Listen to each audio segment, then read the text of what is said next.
कि कावेरी जी अपनी तीनों बेटियों ईशा, मोहिनी और सुहाना की शादी 3 घर जमाई लड़कों के साथ करवा देती है। उन्हें लगता है कि ये लड़के शायद घर का कामकाज संभाल लेंगे, लेकिन उनके तीनों घर जमाई बहुत आलसी थे। वो नौकरी भी नहीं करते थे और बाहर का काम भी नहीं। कावेरी जी ने अपनी बेटियों से कहा कि वो प्रेगनेंसी का बहाना बनाकर अपने पतियों को सबक सिखाए। अब सुनिए आगे। मम्मी, आपने जैसा कहा था हमने वैसा ही किया, लेकिन देखिए ना, विवेक का हाल तो वैसा का वैसा ही है। घर में ना सुबह का नाश्ता बनता है और ना खाना। नौकरी पर जाने की बात करूं तो खाने को दौड़ते हैं मुझे। हाँ मम्मी, मैंने भी सुमित को कितनी बार कहा कि अगर नौकरी नहीं करनी तो कोई छोटी सी दुकान ही खोल लो।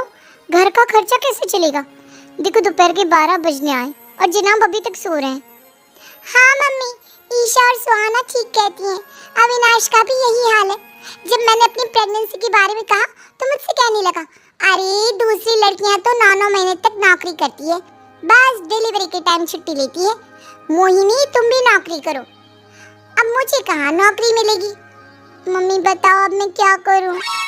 हे भगवान, क्या सोचकर घर जमाई दामाद लाई थी मैं कि मेरी बेटियां मेरे पास रहेंगी और खुश रहेंगी, लेकिन इन आलसी दामादों ने तो हमारी जिंदगी को भी प्रॉब्लम में डाल दिया है।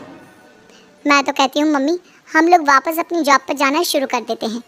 बता देते हैं इन लोगों को कि हमने प्रेगनेंसी का बहाना किया है। नहीं नहीं बेटा, ऐसी गलती भी मत करना। अगर तुमने ऐसा किया तो इन तीनों की आदत और खराब हो जाएगी। अरे आज नहीं तो कल कभी तो तुम प्रेग्नेंट होगी, तब वापस यही प्रॉब्लम आएगी। तब क्या करोगी तुम तीनों? हाँ मम्मी, आपकी बात तो बिल्कुल सही है। इन लोगों को तो सुधारना ही पड़ेगा।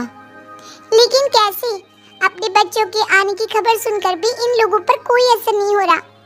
पैसे कमाने के लिए घर से बाहर निकलना ही नहीं चाहते ये तीनों। अब मेरे दिमाग में एक प्लान आया है। तुम तीनों चिंता मत करो, उन तीनों को बुलाओ, फिर मैं बात करती हूँ। थोड़ी देर बाद कावेरी जी अपने तीनों दामादों को सामने बुलाकर अपनी बात कहना शुरू करती हैं।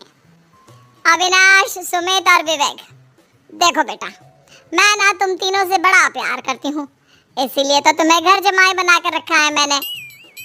अरे मम्मी जी, सीधे सीधे कहिए ना, क्या बात है? प्यार तो हम भी आपको बहुत करते हैं। अरे मम्मी जी, आपकी इज्जत भी बहुत करते हैं। अरे भाई, आपके जैसी सास और कमाने वाली बीवी सबको मिलती है क्या?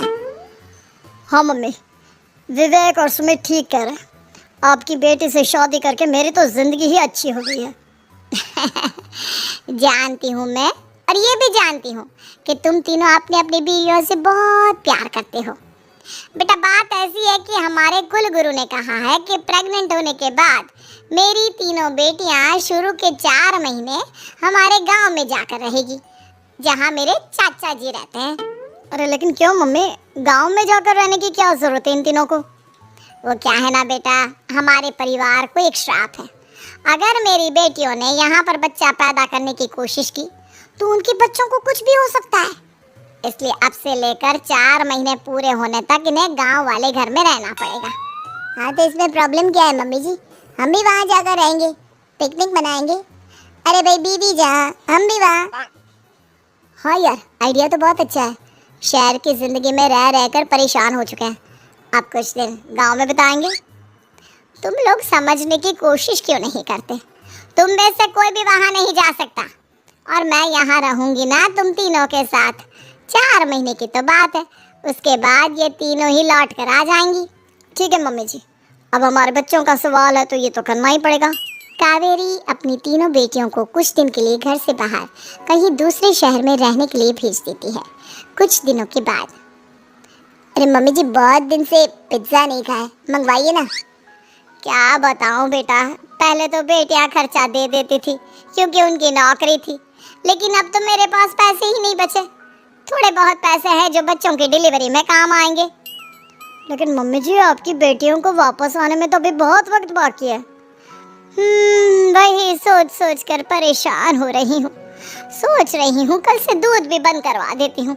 अब दूध वाले को देने के लिए पैसे भी तो नहीं है ना।